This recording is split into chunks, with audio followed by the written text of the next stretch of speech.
Hey everyone, and welcome back again, Emma, who needs no introduction. I think I said that before. Hi everyone. She's a nutrition coach and my partner in crime in Saturée, the woman who freed me from all the dumb, stupid diets and the hours and hours of cardio. And I just wanted to get her on today because I don't have kids. Everyone knows that. Maybe I'll have kids one day. I'm not saying no. You have Craig though. Yeah, that's right. And Winston. I do cook for him actually, and he's a bit annoying like a kid. I don't like that, or like he changes his mind about stuff. Yeah. He's so annoying. I'm like, just whinges about the carrot salad, eh? Like husbands are quite similar to kids. I hate the carrot salad. I just hate them. Like, would you just shut up and eat the carrot salad, right? Like, stop being a whinger. And because the majority of the women in our program, mums, like I reckon 90% of the women in our program have one or more kids. And I often get questions around like fussy kids and what should I be feeding my kids and, what should I put in their lunchboxes? So, and Emma and I were actually having this conversation on the weekend about Olive, who's 7. She's 7, hey? 7. Yeah. And she's, getting a bit, I'm going not on 17. that. Yeah. Yeah. So, and how, Emma was talking about not trying to be perfect, like, oh, you got to give up on that. Yeah. So let's just, I don't know, where could we even start? Oh goodness. I'd like to think with a lot of the questions you ask me, I can come into it going, I think I have some information, some solutions for that. I've got the answers. But on this one, Jesus, before kids, if you'd asked me this, I would have said, look, you know what? They've just got to suck it up. They've got to do what they're told, eat what they're given, or make it cute and they'll eat it. Jesus, now that I've got them, it's a very different answer. I'm like, oh God, I just don't know the answer anymore. But I think what it comes down to is working with them, not trying to force them because it doesn't work, especially when you have a headstrong little female. You can't talk them into anything. You just can't. And I think the more you try and force it, the more they go, no, I'm going to assert my authority on this and I'll rather starve than eat the food. What about Emma, like even going back before they're like, when they're a baby, like when is it, when do you typically start to feed them food, like solid food, and how would you introduce it? Like, is it, I'm going to be asking all these questions when I have a kid. I'll be like, when do I feed it this? When do I feed it this? I think we could write a whole book on this. Yeah. There's a lot of psychology as well as, the nutritional aspects, all good and well, but how to bring it in. I think it's very different with different kids too, and what the situation is. Like with my children, they were breastfed for a long time.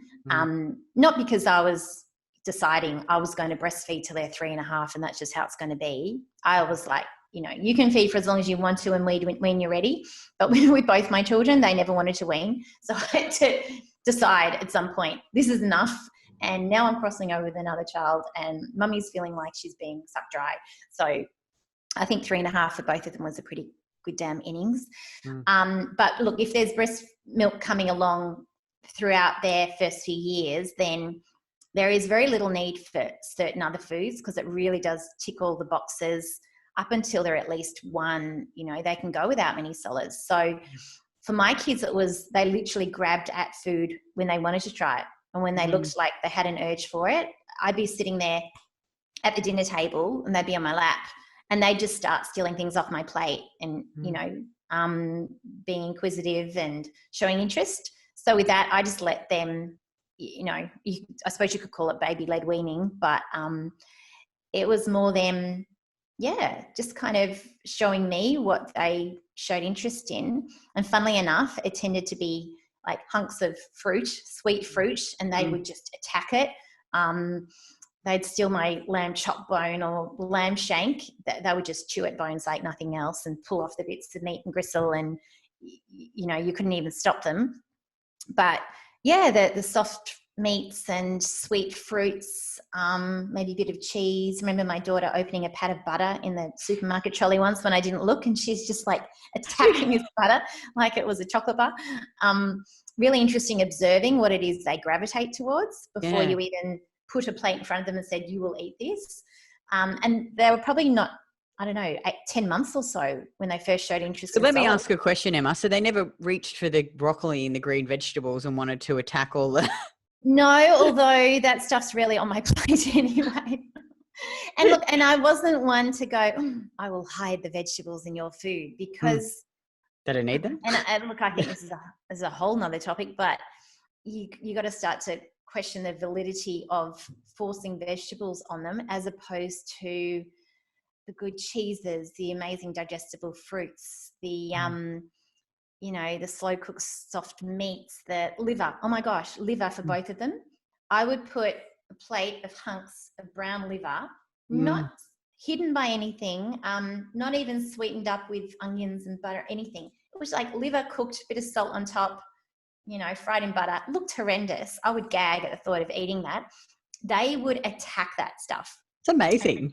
Up until they were probably 4 or 5, they would beg, when can we have a liver, Mum? And for my liver, I'd have to, sweeten the onions and cook it with some port and some herbs and, eat it with some nice toast or potatoes and try and kind of fill it up and make it as nice as possible. But for them, they would eat it straight up and, ask for more. And I was amazed, although they got this to a certain age and said, no, I don't want it anymore. So I've not forced it on them because I realized if you force it, they tend to repel further. But at least I know it's kind of in their palate. It's familiar, that they have pate occasionally. It's really interesting what you're saying, and it makes so much sense now to me. Like before I'd met you, I would just be like, because my parents always used to make me eat the green vegetables. But kids, I think naturally, like you say, they gravitate towards certain foods because they don't have all these preconceived ideas about nutrition. I need to eat green. We're enforcing that on them, aren't we? Yeah. So it's like, and like a lot of people will say to me, oh, Kitty, but what about the green vegetables? Like, where are you getting, you're not getting nutrients in your diet. But when you actually ask them, well, what nutrients are in green vegetables that you can't get in other foods in more easily digestible forms, they don't actually know. So I think a lot of people just don't know. Like we're just. Well, they're not even in bioavailable forms. You look at, look at, broccoli. First thing people are going to say is, well, they need to have their little trees on their plate. But why? But when you question cruciferous vegetables, you go, well, hang on, they're literally anti-thyroid in themselves, unless they're cooked till they're so damn soft that you've offset those anti-nutrients, that you've broken down the cellulose in order to obtain the nutrients within the cells. Unless you've done that, and most kids aren't served that kind of broccoli. Like super soft broccoli, they're given their kind of al dente broccoli trees to gnaw on, or raw even. And you've got to go, well, hang on, look at broccoli for what it actually is, with a critical thinking mind. And you go, well, when you really do analyze it from that perspective, they're better off with scrambled egg or something, the actual nutrients in, say, animal products. They come in a form that the body can directly use. It doesn't need to be converted. You don't need to take the, say, beta carotene and convert it into vitamin A in the liver, which is quite a laborious process too. And some people don't even have the ability to convert it correctly. It is an interesting topic. And I think there's a lot of mums so fixated on hiding the vegetables in their food rather than going, well, if we even need to hide them, maybe the reason kids aren't drawn towards them, that in itself should tell us something. Whereas I could put a hunk of super sweet pineapple and a big hunk of watermelon and honeydew and juicy orange on their plate, and you couldn't stop my kids just like gnawing it, sucking it, chewing it. Like the growls in their voice was so cute. But maybe we're drawn to fruits over those vegetables for a reason. And look at the mineral components of these fruits. Incredible. The fibers are more digestible. They're soluble. They do make more sense on a immature, developing digestive tract that shouldn't be exposed to certain cellulotic components, which are only going to aggravate and almost damage the intestine. So, I would turn towards soft fruits, stewed fruits, soft custards, soft slow-cooked casseroles, cheeses. These things seem softer, more palatable, more digestible seamlessly. It's really interesting and I'm just so pleased to know you, not just because of this reason. Oh, Kitty, I'm so pleased to know you. You're awesome. But when I have a baby, if I have a baby, just to know this stuff, like not, like I see a lot of mums, like they force the solids in. Like I think what you said just then made a lot of sense. Like let them tell you when they're ready to eat the food, the solid food, and they'll start to grab for it rather than forcefully introducing the solids, like if you ask my mum, but obviously they don't know like what we know now. It's like they just push the solids in. Like they have to start eating them at 6 months. Yeah, when are you going to get them on solids? But again, like, yeah, that would be a different conversation if for whatever reason a woman wasn't able to breastfeed, and that can certainly happen. And maybe they're on formula, which only covers so much of their nutrition, and it's very different digestively too. Perhaps their requirement for other solids and a different, spectrum of foods, could be required earlier on. But then again, you don't want to deliberately bring in solids too early, because literally their integrity of their intestinal tract is still forming, it's still building, it's still becoming more robust. It's still quite permeable. And if you bring in certain proteins, particularly too early, you're going to set that kid up for allergies, intolerances to that food, an immune response, eczema, psoriasis. So yeah, there's a reason to kind of hold off unless it's required earlier. And if it is required earlier, be a bit more particular about which foods you allow them to have. Even still, most of the foods I just talked about would be awesome, but certainly I wouldn't bring in certain grains and wheats and nuts and things like that too early, because that will correlate with, an allergy to those things later on. And there's also studies that show that even kids who might eat some wheat, some good sourdough bread and things, if that's introduced while a child is breastfeeding, there's something about being still exposed to breast milk when those potential allergens come in that protects them from becoming allergic to those foods, so makes them more tolerable. But the first foods conversation is a really interesting one, and I think there's very little information out there on this. That, well, when I was going through it myself, what should I be allowing them to have and when? Even speaking to Dr. Pete about it, his knowledge was fairly limited, and I guess it makes sense. He hasn't been through that as a mother bringing up a child. It's it's a very kind of personal kind of experiment you go through. But he put it as simply as, well, meat makes sense, and some fruit, and he was like, yeah, keep it simple. It shouldn't have to be elaborate, it shouldn't have to come out of a packet.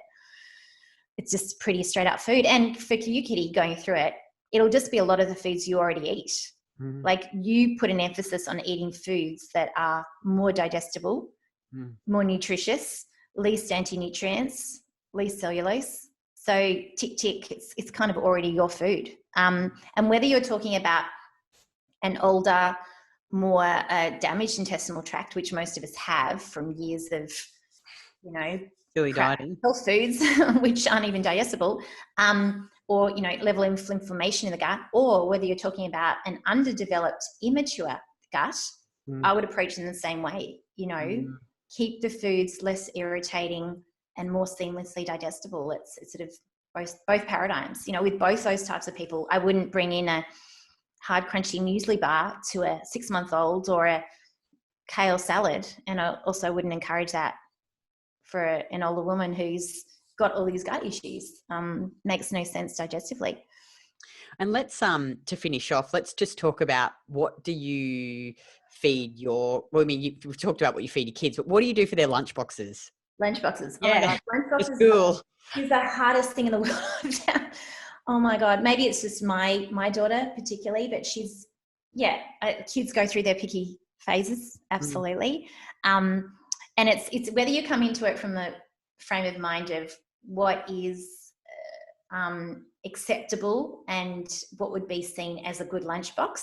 And people have this idea that there's got to be fresh fruit, there should be some carrot sticks or whatnot, there should be something grainy. And my lunchboxes for my kids look nothing like that, because Olive, my daughter, she's got her own little whims and curiosities, but she's hell-bent on there shouldn't be any fruit in her lunchbox, which from my perspective is, oh God, I'm going to look like a bad mother if the teacher opens it up and there's no fresh fruit. But for her, she just says she will not eat fruit out of a lunchbox. It doesn't taste right. It doesn't taste fresh. She just refuses it. And I've tried and tried.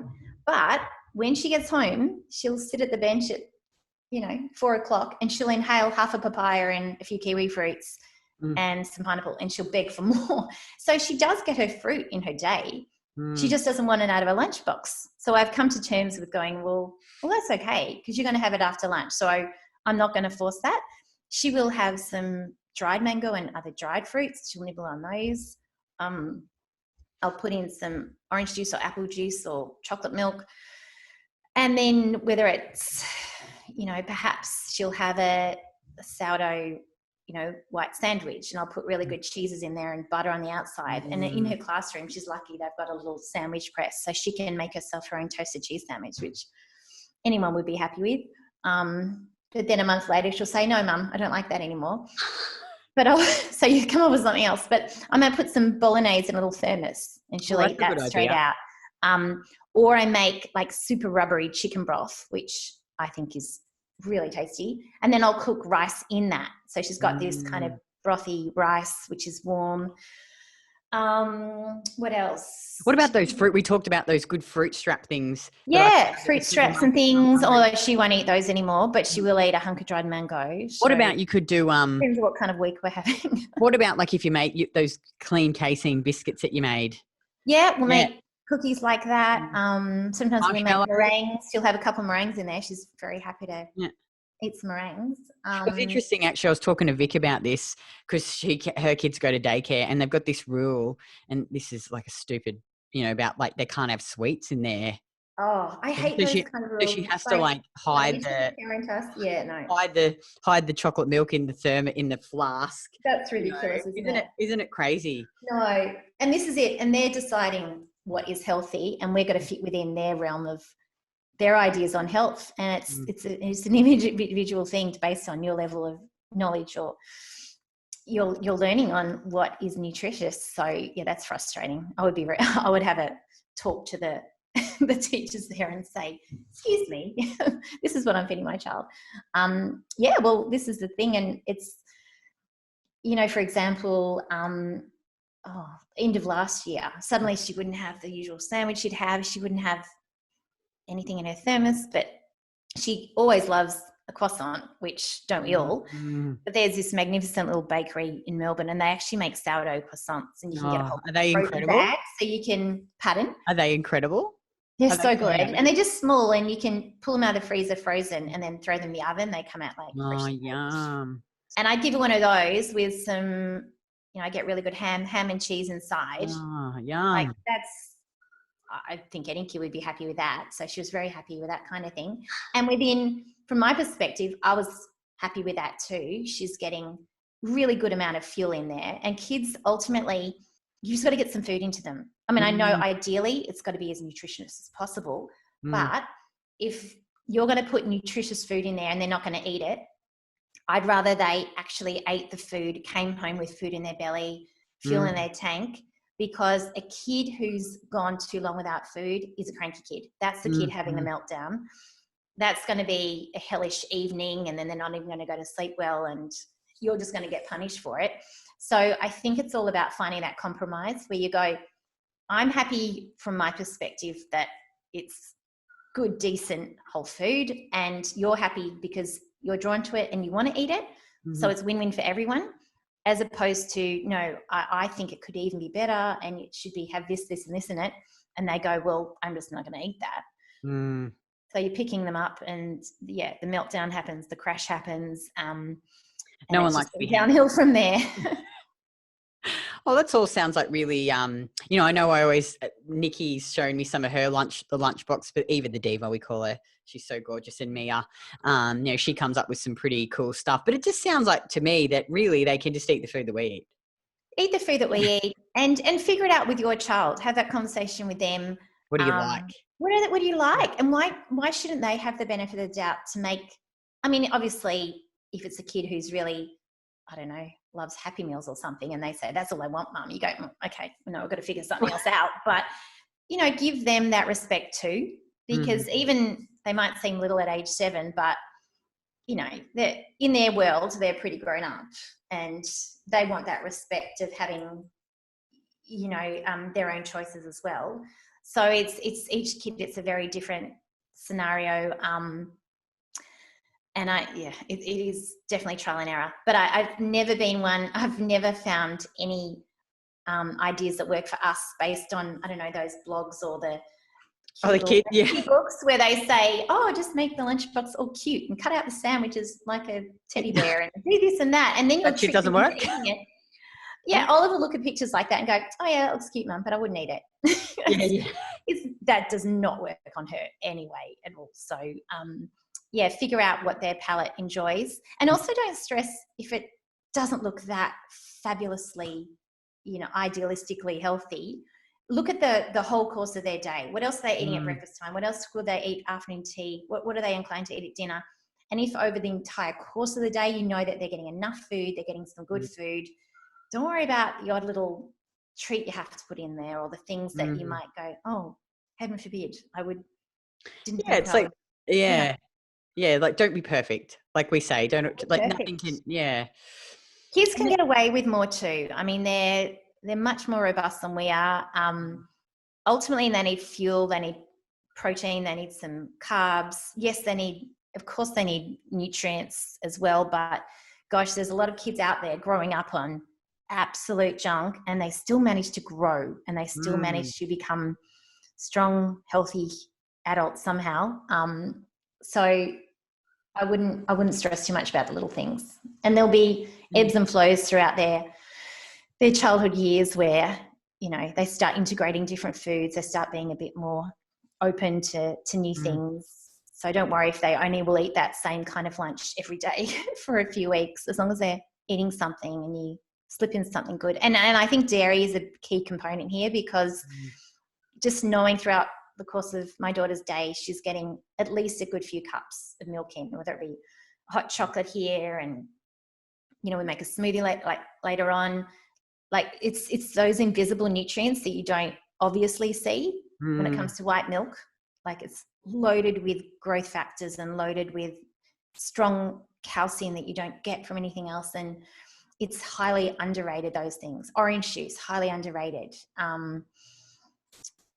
So keep those simple basics in that we're enjoying the benefits of as well.